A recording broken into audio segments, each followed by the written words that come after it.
The dust from Samuel Edwards's horse had barely settled when Beatrice Daniels realized she was already counting the days until his return.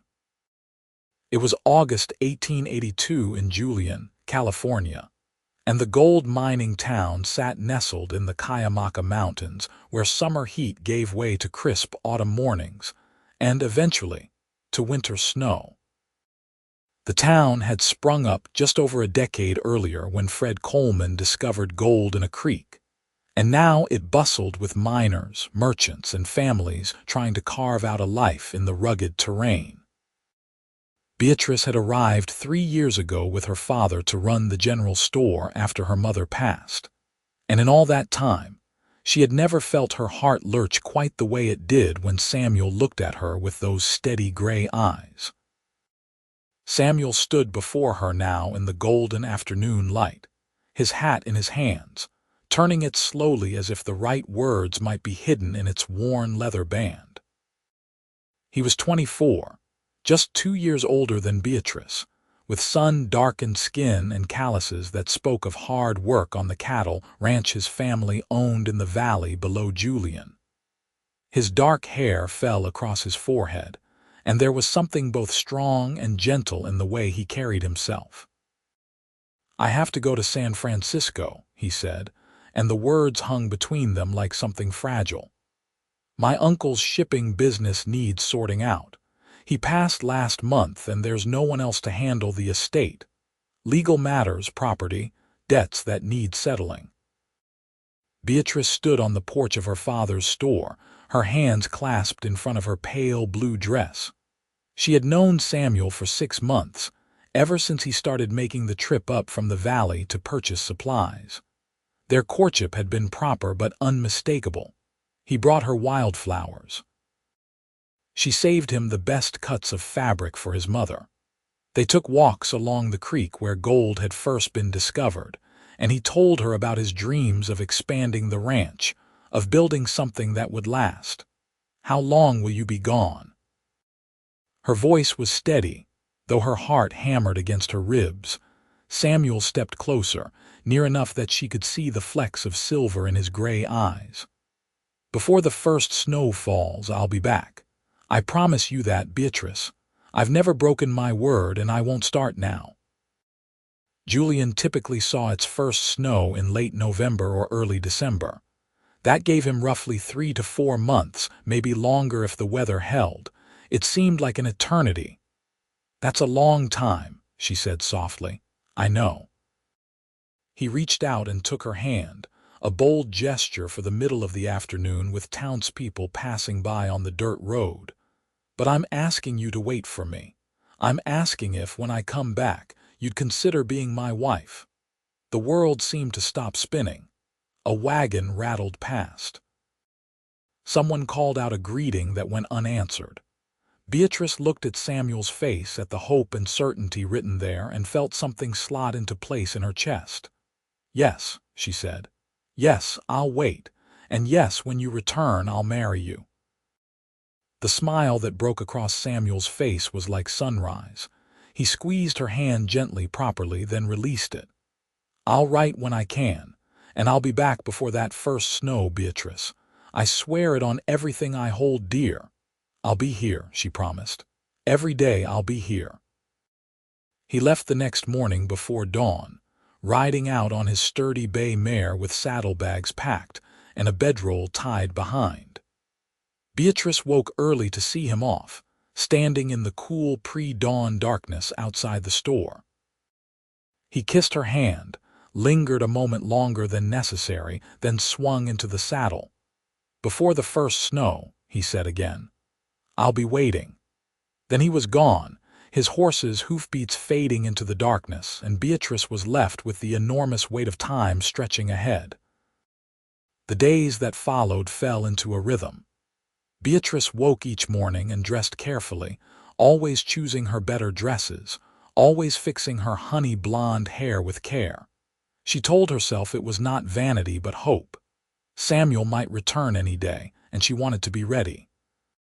She helped her father in the store, measuring out flour and sugar, cutting fabric, tallying accounts. Julian was prosperous enough that they kept busy, miners coming in for supplies, families stocking up for the winter ahead, travelers passing through on their way to San Diego or Los Angeles. Her father, Bernard Daniels, was a practical man in his 50s with thinning gray hair and sharp blue eyes that missed nothing. He had approved of Samuel from the start, appreciated his honesty and work ethic. But as the days turned into weeks, he watched his daughter with growing concern. "You're wearing yourself thin watching that road," he said one evening as they closed up the store. "I'm not watching the road," Beatrice lied, though they both knew she positioned herself at the window whenever she had a spare moment. "He'll come back or he won't," Bernard said, not unkindly. "But you can't stop living while you wait." "I'm not stopping living. I'm just waiting." Her father sighed but said nothing more. Letters came, though infrequently. The first arrived in mid-September, carried by a stage driver who made the run from San Diego. Samuel's handwriting was neat and careful. "Dearest Beatrice," it began. "San Francisco is everything I remembered and nothing I wanted. The city is vast and overwhelming, full of noise and people. I miss the quiet of Julian, the mountains, the sound of wind in the pines. I miss you most of all. The legal matters are more complicated than I anticipated. My uncle's business had debts I did not know about, and untangling them is slow work. But I am making progress. I think of you every morning and every night. I hope the store is doing well and that your father is in good health. I remain committed to my promise. Before the first snow, I will be home. Yours faithfully, Samuel Edwards." Beatrice read the letter so many times she memorized every word. She kept it pressed between the pages of her Bible, taking it out to read again whenever doubt crept in. September faded into October. The aspens in the mountains turned gold and orange, painting the hillsides in autumn fire. The air grew crisp, and mornings brought frost that glittered on the grass. Beatrice continued her routine. She waited. She watched. Every rider that came into town made her heart leap.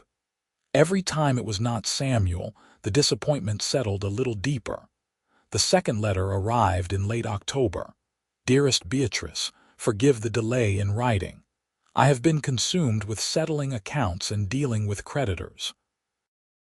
I managed to sell the warehouse, which cleared most of the debts. There are still papers to sign, and I must ensure everything is legally sound before I leave. I worry that I am cutting it close to the snow, but I will keep my word. The city has had rain for days, gray and cold, and it makes me long for the sight of Julian's mountains. I long even more for the sight of your face. Please do not doubt me. I will return. Yours always, Samuel." November arrived with clear, cold days and nights that hinted at winter. The first real cold snap came mid-month, and people in Julian began preparing in earnest. Wood was stacked. Provisions were laid in. The talk in the store turned to how harsh the winter might be. "Think we'll get snow soon?" asked Mrs. Patterson, a miner's wife with 4 children, as Beatrice measured out coffee beans. "Hard to say," Beatrice replied, keeping her voice light.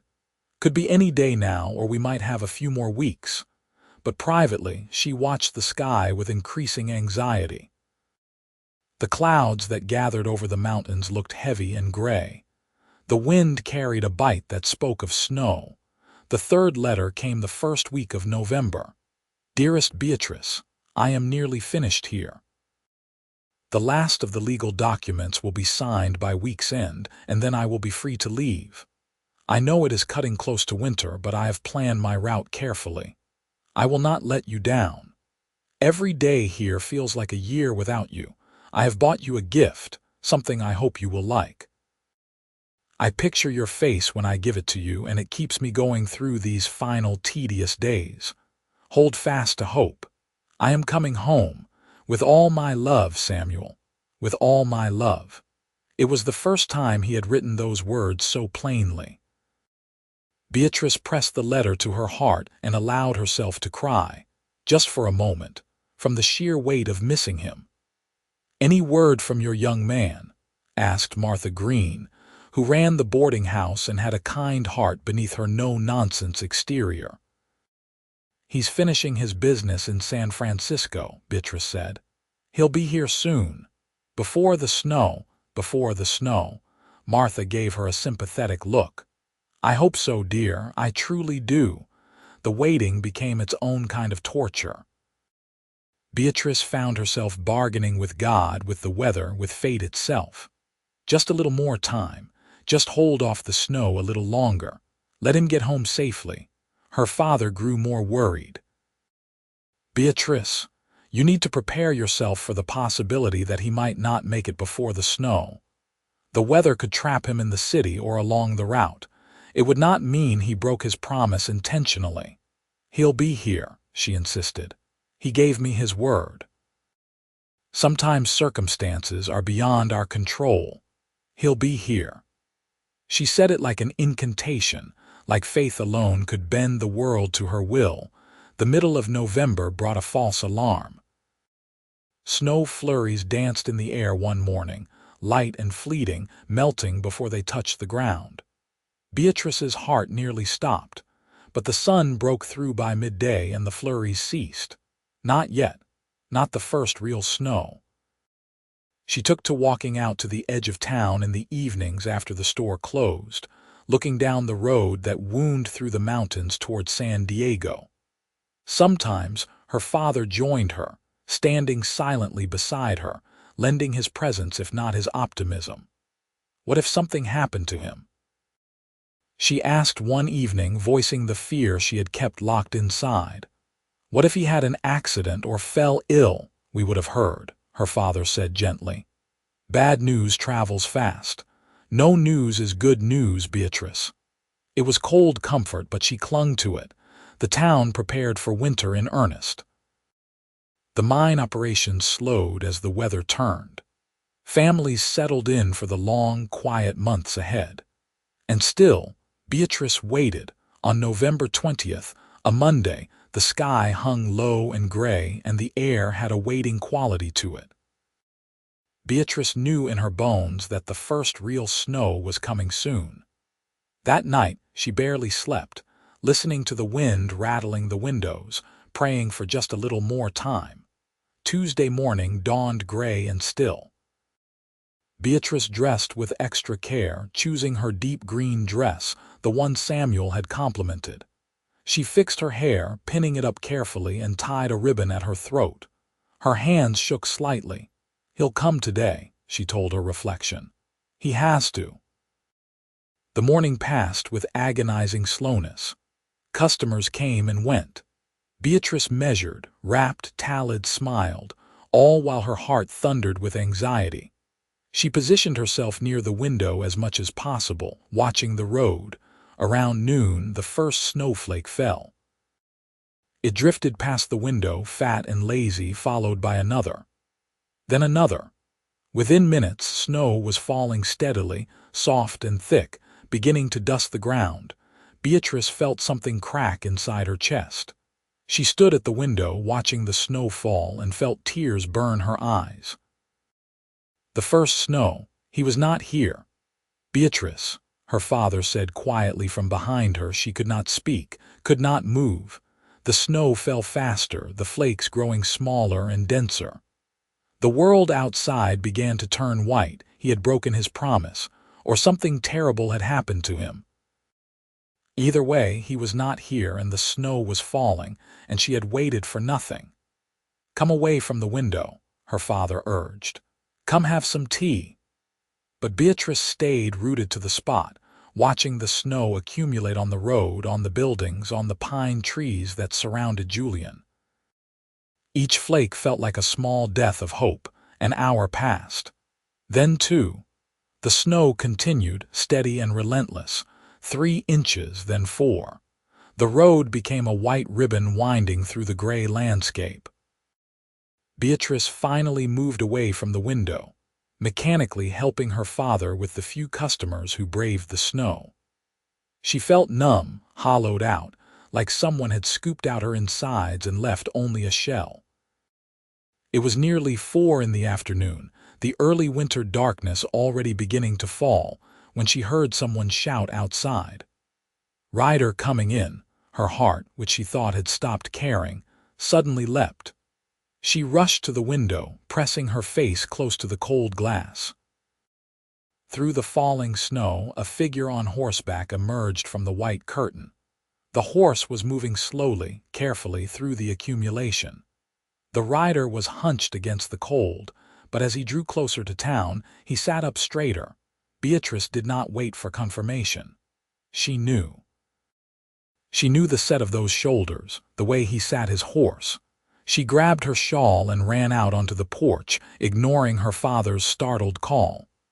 The snow soaked through her dress immediately, cold and wet, but she did not care. She ran down the steps and into the street.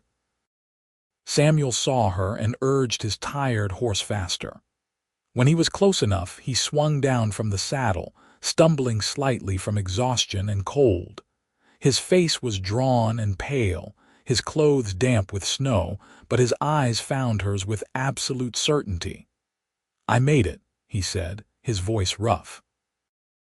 "Before the first snow was too deep to travel. I kept my word." Beatrice did not care about propriety or who was watching. She ran to him and threw her arms around his neck. He caught her, held her tight, and she felt him shaking, whether from cold or emotion she could not tell. "You came," she sobbed into his shoulder. "You came back." "I promised," he said into her hair. "I will always keep my promises to you." They stood in the falling snow, holding each other, and Beatrice felt the world right itself. He was here. He was safe. Nothing else mattered. Her father appeared with blankets and insisted they get inside before they both froze. The horse was taken to the livery.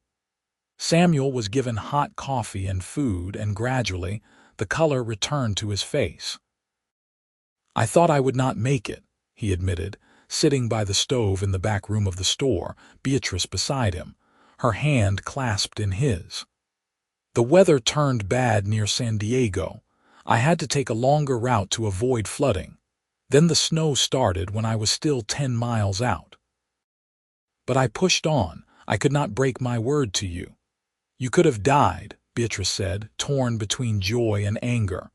"No," Samuel said firmly. "I could not arrive before the first snow and live with myself. The risk was worth it." He reached into his coat and pulled out a small package, wrapped in cloth and surprisingly dry. "I promised you a gift." Beatrice unwrapped it with trembling fingers. Inside was a beautiful silver locket on a delicate chain. She opened it and found a tiny photograph, new technology she had only heard about. It was Samuel's face, serious and steady, looking out at her. "So you'll have me with you always," he said softly, "even when we're apart." "We're never being apart again," Beatrice said fiercely. "I can't bear it." Samuel smiled, and it transformed his tired face. "Then let's not wait. Marry me now, this week, before anything else can keep us apart." "Yes," Beatrice said without hesitation. "Yes." They were married 4 days later in the small church in Julian, with her father standing witness and half the town in attendance despite the snow. Beatrice wore her mother's wedding dress, altered to fit, and Samuel wore a new suit he had bought in San Francisco. When they exchanged vows, Beatrice's voice was strong and clear, and Samuel's eyes shone with unshed tears. "I promise to love and cherish you," he said, "in all weather, through all hardship, for all my days." "And I promise to wait for you," Beatrice replied, "whenever duty calls you away, knowing you'll always return to me." The kiss they shared was chaste and appropriate, but it sealed something between them that went deeper than words. They spent their wedding night in a room above the general store, the one that had been Beatrice's since she arrived in Julian. The snow continued to fall outside, but inside, wrapped in quilts with a fire crackling in the small stove, they were warm. I was so afraid, Beatrice admitted in the darkness, lying beside her new husband. Every day I was afraid you wouldn't come back. I know, Samuel said, holding her close. I was afraid too, afraid of disappointing you, afraid something would prevent me from keeping my promise. That fear drove me harder than anything else. What happened in San Francisco? She asked. Your letters said it was complicated. Samuel sighed. My uncle had borrowed heavily against the business. When he died, the creditors came calling. I had to sell almost everything to cover the debts. But I managed to save some items of value, family things, and there was enough left over to expand the ranch like I'd hoped. You could have written and told me you needed more time, Beatrice said. I would have understood.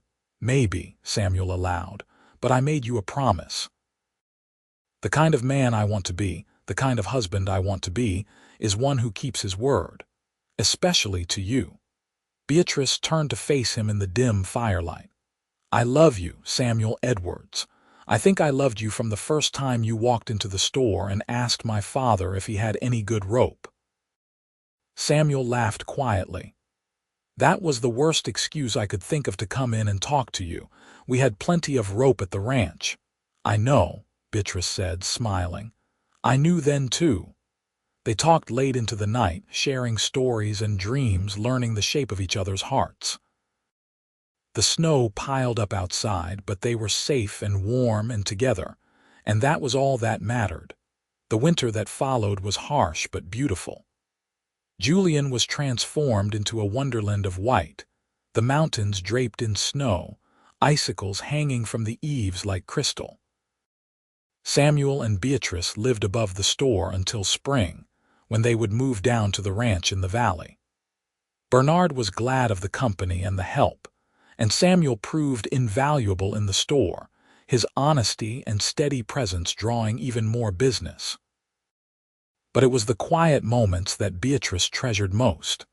Waking up beside Samuel as dawn light filtered through the frost-covered windows, sharing meals by the fire, reading together in the evenings, their chairs pulled close. Learning the small intimacies of married life, how he liked his coffee, how she needed a few minutes of silence in the mornings, the way he would reach for her hand without thinking whenever they walked together. Christmas came, and they decorated the store with pine boughs and ribbons. New Year followed, and they stood outside at midnight watching the stars glitter above the snow-covered mountains. A new year, Samuel said, his arm around his wife. A new life together. The best life, Beatrice said, leaning into his warmth. In February, the snow began to melt in earnest. The roads became passable again, and life in Julian emerged from its winter hibernation. Samuel began making trips down to the ranch to prepare for their move. The property had been maintained by hired hands through the winter, but there was much to do. Come with me, he urged Beatrice one mild day. Come see your new home. They rode down together on a clear morning, the world sparkling with meltwater and new growth.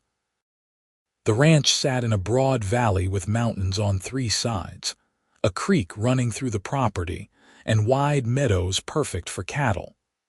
The house was modest but well built, with a wide porch and views that stretched for miles. It's perfect, Beatrice said, standing on the porch and looking out at the land. We can expand it, Samuel said. Add rooms as we need them. I want to build something that will last generations, Beatrice. A place our children and grandchildren will call home. She turned to him with shining eyes. I want that too. They moved to the ranch in early April, and Beatrice threw herself into making it a home. She planted a garden. She sewed curtains. She arranged furniture and hung pictures and filled the rooms with light and life. Samuel worked from dawn to dusk, expanding the herd, repairing fences, planning improvements. In the evenings, they would sit on the porch and watch the sun set behind the mountains, painting the sky in shades of gold and purple and rose. Are you happy? Samuel asked one such evening. "Happier than I ever imagined possible," Beatrice replied honestly. "Are you?" "Beyond measure," he said, pulling her close. "You are my home, Beatrice. Wherever you are, that's where I belong." Summer came hot and golden. The ranch thrived, the cattle multiplied. Beatrice discovered she was with child in late June, and Samuel's joy was incandescent. "A baby," he kept saying, as if he could not quite believe it. "We're having a baby." "You'll be a wonderful father," Beatrice assured him, watching his face light up with wonder. "I'll try," he promised. "God knows I'll try." The pregnancy progressed easily. Beatrice continued to help with the ranch, though Samuel fussed over her constantly, trying to keep her from overexerting. Her father visited often from Julian, delighted at the prospect of becoming a grandfather. In early March of 1884, as winter began to release its grip and the first signs of spring appeared, Beatrice gave birth to a healthy baby boy. They named him Thomas, after Samuel's father. Holding his son for the first time, Samuel wept openly. "He's perfect," he whispered. "Absolutely perfect." "Just like his father," Beatrice said, exhausted but radiant. Thomas was a good baby, curious and alert.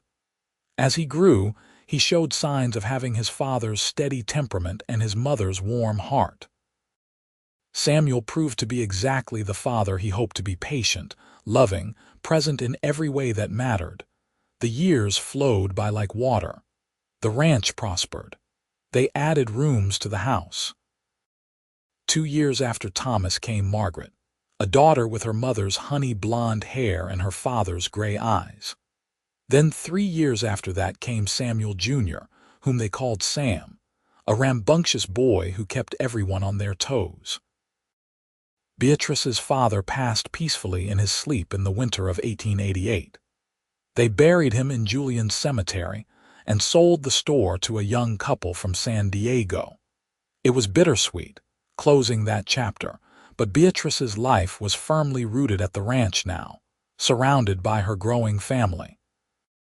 Through it all, Samuel never once broke a promise to his wife.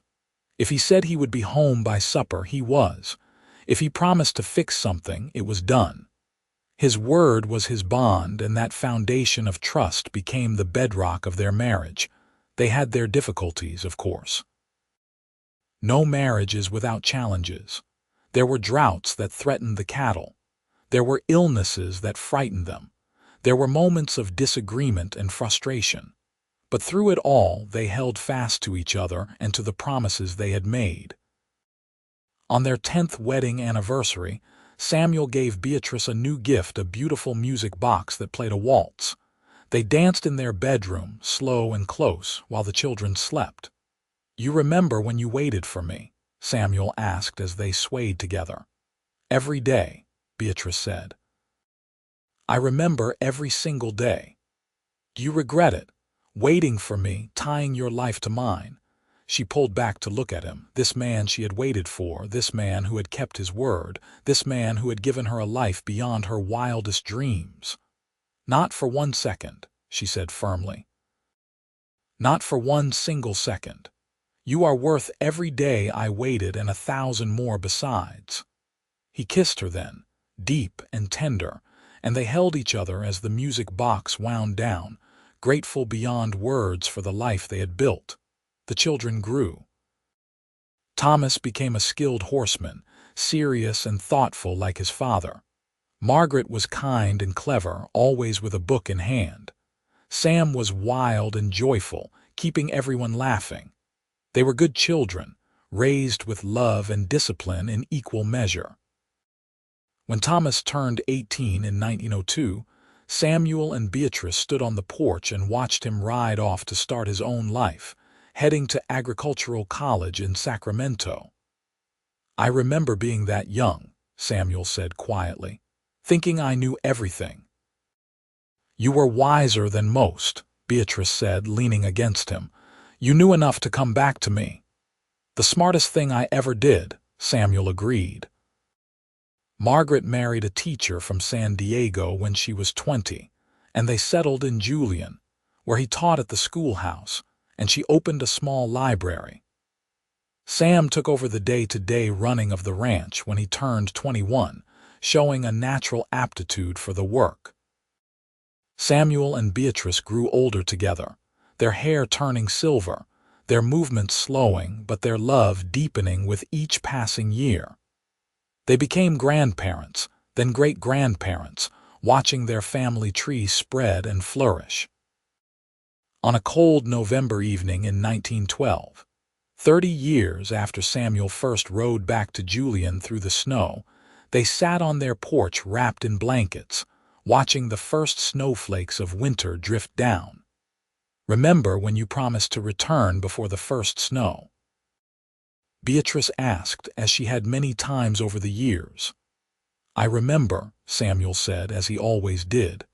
"I remember everything about that time, how scared I was, how determined, how I would have died rather than break my word to you."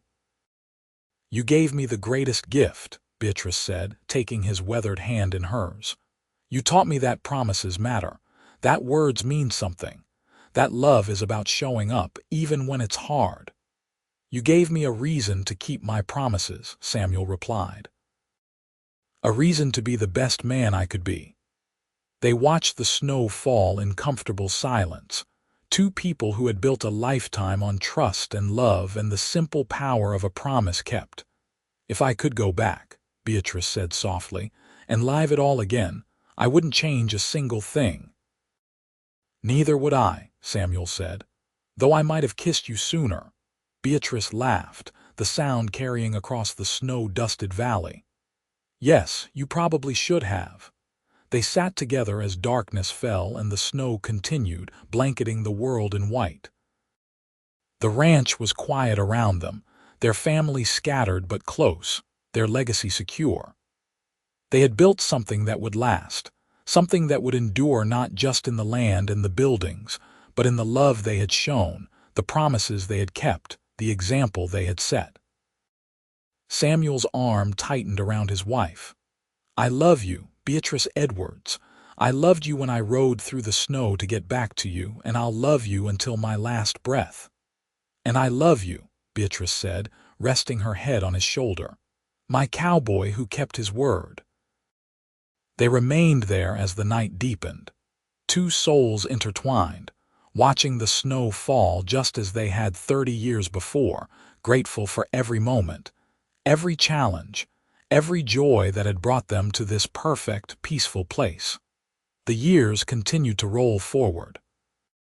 Samuel and Beatrice celebrated their 40th anniversary in 1924, surrounded by children, grandchildren, and great-grandchildren. The celebration was held at the ranch, with tables set up in the meadow, music playing and laughter echoing across the valley. Samuel, now in his 60s but still strong and steady, danced with his wife as the sun set, their movements slow but sure, their love as clear and bright as it had been 4 decades earlier. 40 years, Beatrice marveled. "How did we get so lucky?" "It wasn't luck," Samuel said. "It was choice. Every day we chose each other. Every day we chose love." "The best choice I ever made," Beatrice said. Thomas had given them 6 grandchildren. Margaret had 4, Sam had 5. The ranch had been divided into sections, with each of their children receiving a portion, but it was all managed as one large operation. The Edwards family had become a fixture in the region, known for honesty, hard work, and the kind of love that lasted. In the winter of 1927, Samuel fell ill with pneumonia. For days, Beatrice sat beside his bed, holding his hand, refusing to leave. Their children came, their grandchildren, all gathering to wait and hope and pray. On the 4th day, Samuel opened his eyes and found Beatrice's face. "Still here," he rasped. "Always," she said, tears streaming down her face. "I'll always be here." "I kept my promise," he said. "I came back before the first snow." "You did," Beatrice said, laughing through her tears. "You always kept your promises." He recovered slowly, stubbornly fighting his way back to health. By spring, he was back on his feet, moving a bit slower but no less determined. Beatrice fussed over him, making sure he didn't overdo it, and he let her, grateful for her care. "You saved me," he told her one afternoon as they sat in the garden she had planted so many years ago. "You saved me first," she replied. "When you came back through that snow, you saved my heart." They lived on, cherishing each day, each moment. They watched the world change around them, automobiles replacing horses, electricity coming to the valley, the modern world creeping ever closer. But the ranch remained a place apart, a refuge of simpler values and enduring love. On a crisp November morning in 1932, exactly 50 years after Samuel had ridden through the snow to keep his promise, they stood together on their porch and watched the first snowflakes fall. 50 years, Samuel said in wonder. "Half a century since I nearly froze to death trying to get back to you." "Best decision you ever made," Beatrice said with a smile. She was 70 now, her hair completely white, her face lined with the years, but her eyes were still bright and full of love. "The only decision that mattered," Samuel agreed.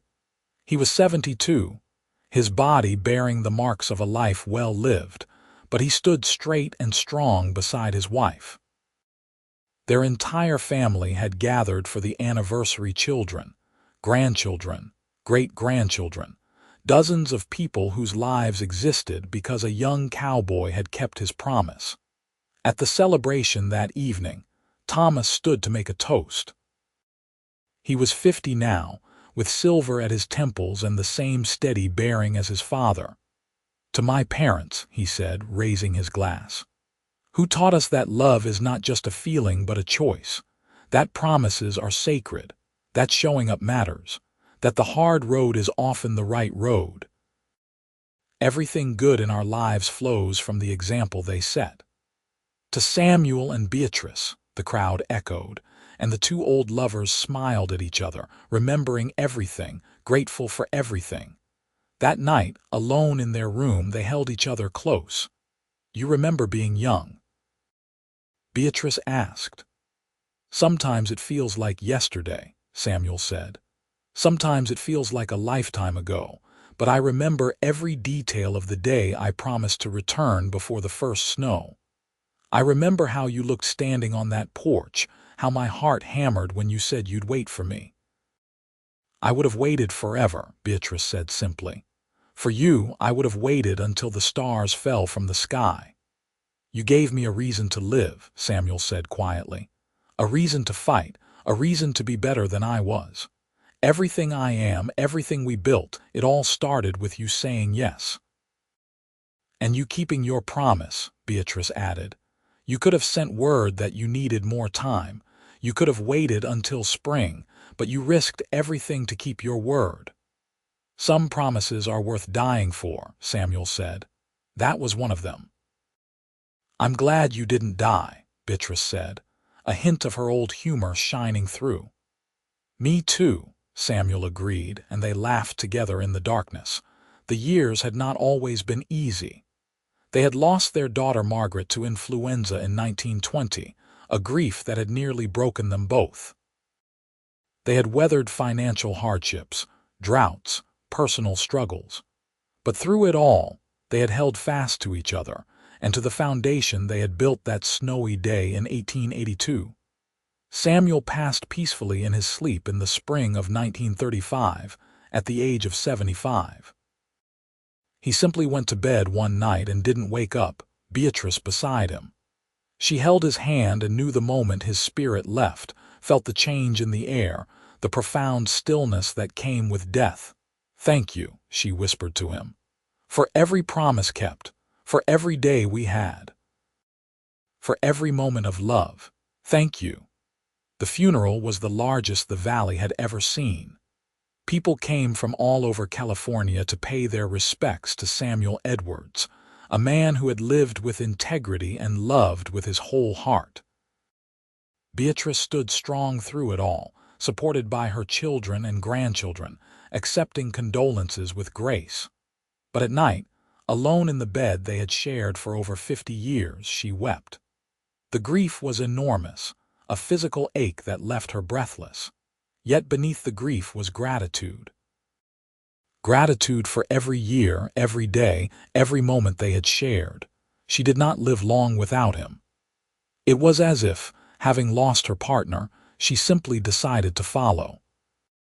On a cold November night in 1936, exactly a year after their final anniversary together, Beatrice Daniels Edwards passed peacefully in her sleep. She was buried beside Samuel in the cemetery at Julian, the town where their story had truly begun. On their shared headstone, Thomas had inscribed simple words: "Promises kept, love eternal." The ranch continued under the care of their children and grandchildren, passed down through generations.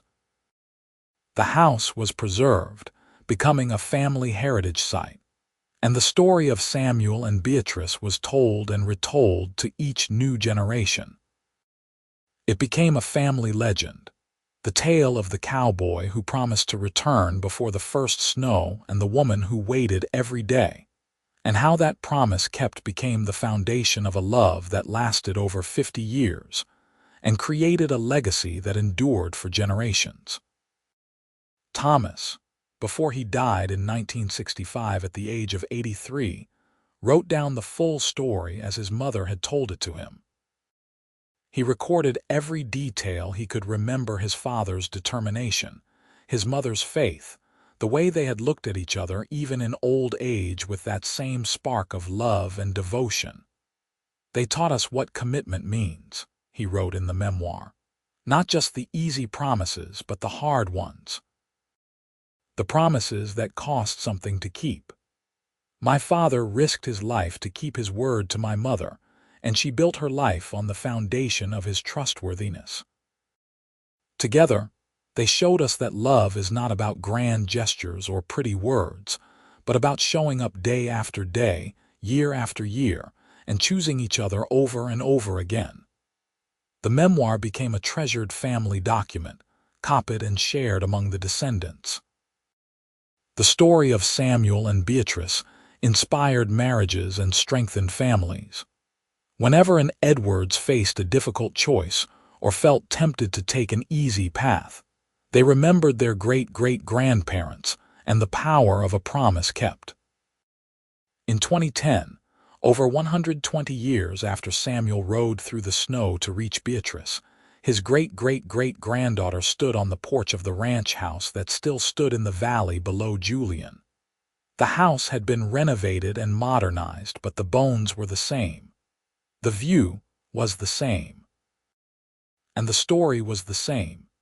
She held a framed photograph in her hands, a rare image from 1900 showing Samuel and Beatrice standing together on this very porch, his arm around her shoulders, her hand resting over his heart, both of them looking at the camera with serene contentment. "Tell me the story again, Grandma," said her young daughter, tugging at her sleeve. And so she told it as it had been told for generations. The story of a cowboy who made a promise and a woman who believed in him. The story of a man who rode through a snowstorm to keep his word. The story of a love that began with trust and grew into something that outlasted death itself. "The first snow came that day," she told her daughter, "and just when she thought all hope was lost, he appeared through the white curtain, exhausted and cold but triumphant, because he had promised. And for him that meant everything." "Did they live happily ever after?" the little girl asked. As children always do, her mother smiled. "Yes, sweetheart, they lived happily ever after. Not because their life was perfect, but because they chose to make it perfect by keeping their promises and loving each other through everything. That's what happily ever after really means." As the sun set over the mountains, painting the sky in shades of gold and orange just as it had done for over a century, the woman and her daughter went inside the house that Samuel built, walking through rooms where generations of love had unfolded, surrounded by the legacy of two people who had proven that some promises are worth keeping, no matter the cost. The story of Samuel and Beatrice Edwards lived on, a testament to the power of love, the strength of commitment, and the beauty of a promise kept. Their descendants carried their names, their values, and their story forward into the future, ensuring that the cowboy who came back before the first snow and the woman who waited for him would never be forgotten. And on cold November nights, when the first snow began to fall on the mountains around Julian, California, if you listened carefully, you could almost hear the echo of hoofbeats on the road, the sound of a promise being kept, the beginning of a love story that would last forever.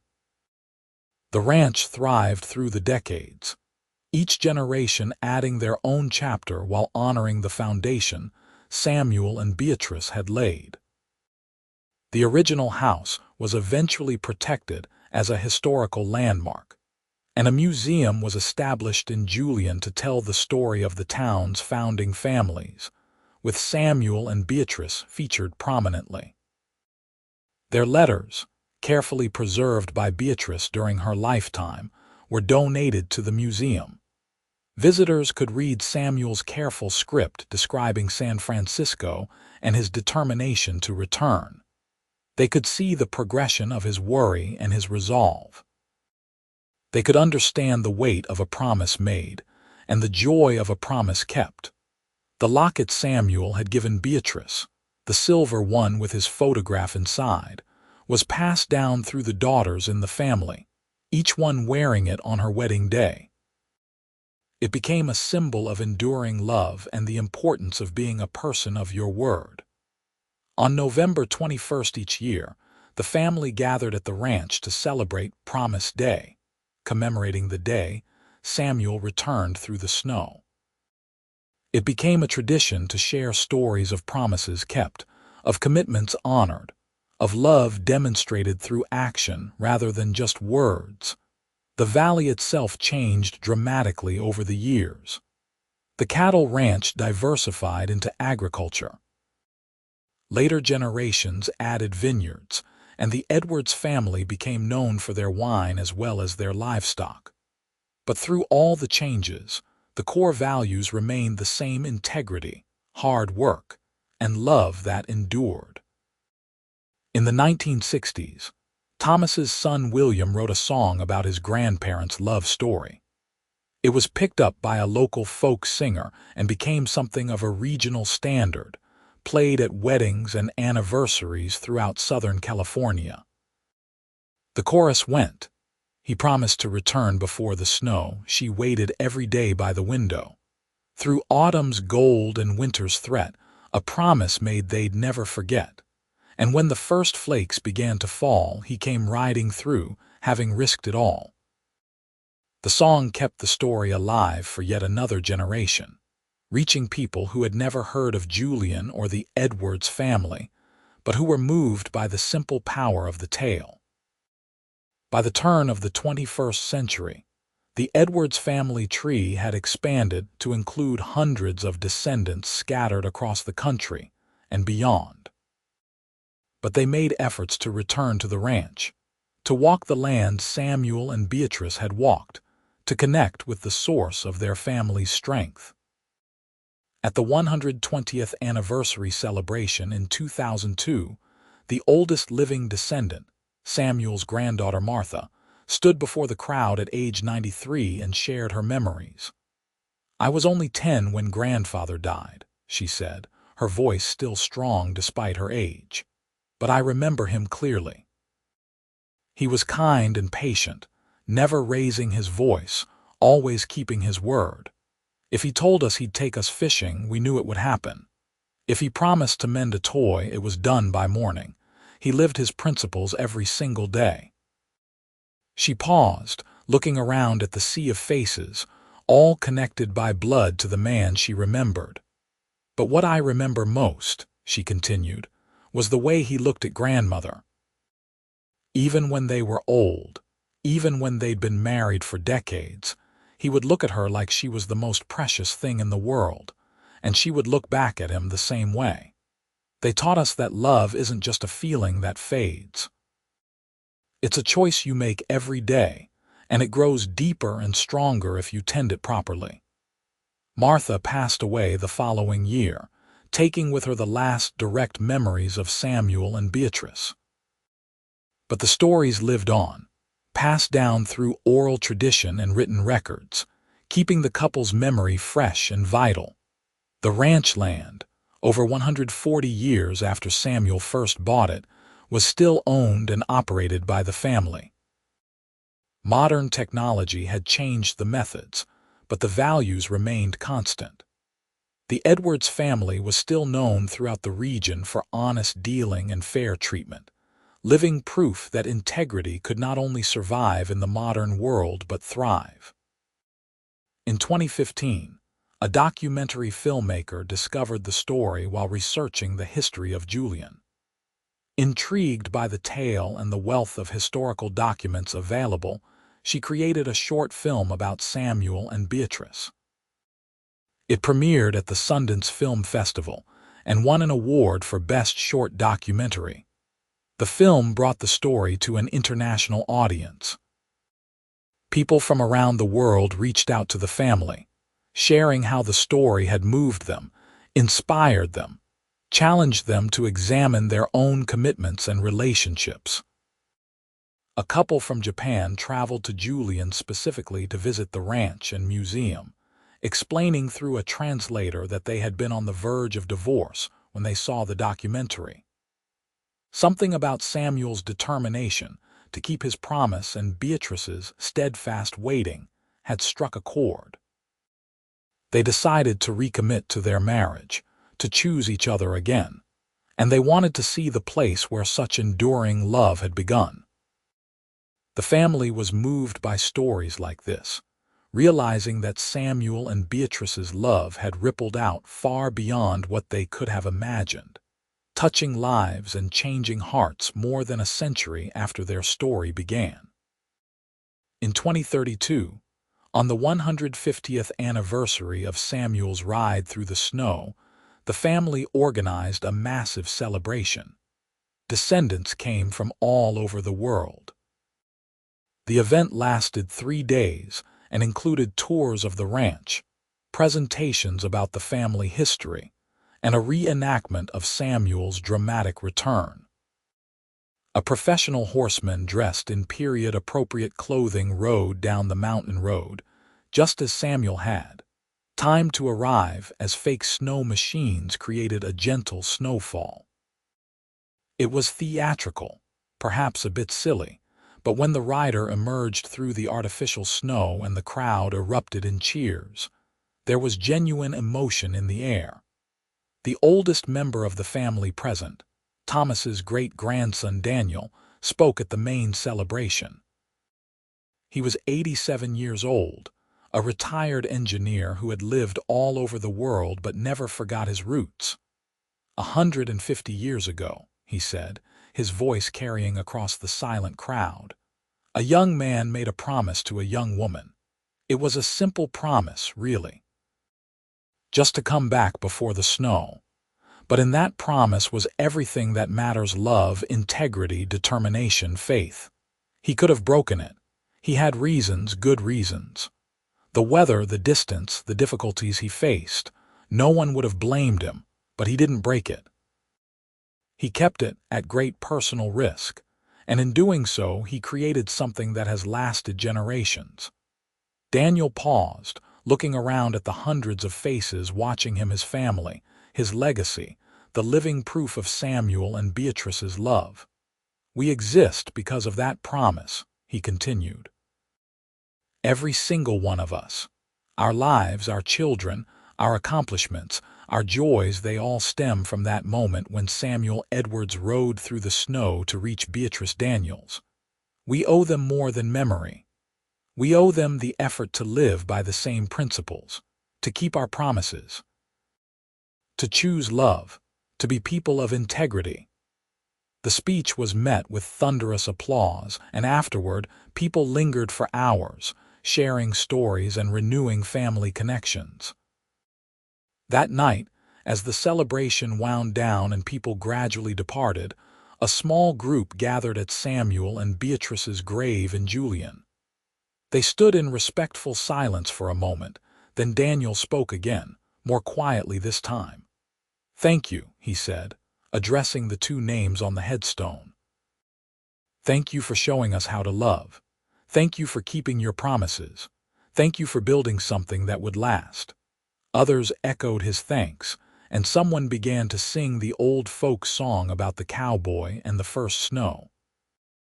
Others joined in, their voices rising into the night air, carrying the story once more into the future. As the years continued to pass, the story remained alive and vital within the family. New babies were told the tale as bedtime stories. Teenagers were taken to the ranch to learn their history. Weddings were held on the original property whenever possible, connecting each new union to the foundational love of Samuel and Beatrice. The ranch itself became a symbol. When family members faced difficulties in their marriages, they would sometimes come to walk the land, to remember what real commitment looked like. When young people were trying to decide if they'd found the right partner, they would think of their ancestors and ask themselves if they'd found someone worth riding through a snowstorm for, someone who would wait day after day with unwavering faith. The story became a measuring stick for love and commitment, not in a way that made people feel inadequate, but in a way that inspired them to strive for something deep and lasting. In 2045, the ranch celebrated its 163rd anniversary under family ownership. Technology had advanced in ways Samuel and Beatrice could never have imagined, but the land endured, and the family endured with it. A great-great-great-great-grandson named Samuel, named for the original, stood on the porch that had been rebuilt and reinforced, but remained in the same location. He was 30 years old, newly married, and feeling the weight of the name he carried. His wife, Rebecca, stood beside him. They had come to the ranch to spend a year learning the business and the family history before returning to their lives in San Francisco, the same city Samuel had left so long ago. "You think we can live up to it?" young Samuel asked quietly. "Their story is so perfect, so romantic." "What if we're not like them?" Rebecca took his hand. "Their story looks perfect from 160 years away," she said wisely. "But I've read Beatrice's diaries. They had struggles. They had doubts. They had moments of frustration and difficulty. What made them special wasn't that everything was easy. It was that they kept choosing each other when things got hard." "That makes sense," Samuel admitted. "It's just daunting, having that legacy to live up to." "Then don't try to live up to it," Rebecca suggested. "Try to honor it. Try to take the principles keeping promises, showing up, choosing love and apply them in our own way, in our own time." Samuel pulled his wife close, looking out over the land his ancestor had purchased over 160 years ago. "I promise to always come back to you," he said. "No matter where life takes me, no matter what challenges we face, I'll always find my way home. And I promise to wait," Rebecca said, "to believe in you, to build a life with you that honors where we came from while creating something uniquely ours." They kissed as the sun set behind the mountains. Two more people choosing to build their love on the foundation of promises kept and faith maintained. The story of Samuel and Beatrice Edwards, the cowboy who returned before the first snow and the woman who waited for him, continued to ripple forward through time. It lived in the ranch that still stood in the valley. It lived in the museum in Julian that preserved their letters and artifacts. It lived in the song that people still sang at weddings. It lived in the descendants who carried their blood and their values into an unknown future. But most importantly, it lived in the hearts of everyone who heard it and recognized something true and beautiful and worth striving for. The story proved that love was not just a feeling but a choice, that promises mattered, that showing up counted for everything, and that sometimes the simplest acts of faith and determination could echo through generations. Samuel Edwards kept his word and changed the world, one promise at a time. Beatrice Daniels waited with faith and built a love that would outlast death itself. Together, they created something immortal, not just a family, but a living example of what love could be when two people were brave enough to promise, strong enough to wait, and faithful enough to believe. And every winter, when the first snow fell on Julian, California, their story was remembered and retold, a light in the darkness, a promise of hope, a testament to the enduring power of love. The cowboy came back, the woman was waiting, and they lived a life worthy of the faith they'd placed in each other. That was the true ending, the one that mattered, not the day they died, but the fact that they had lived fully, loved completely, and left behind something that would never fade. Their promise was kept, their love was honored, and their story lived forever.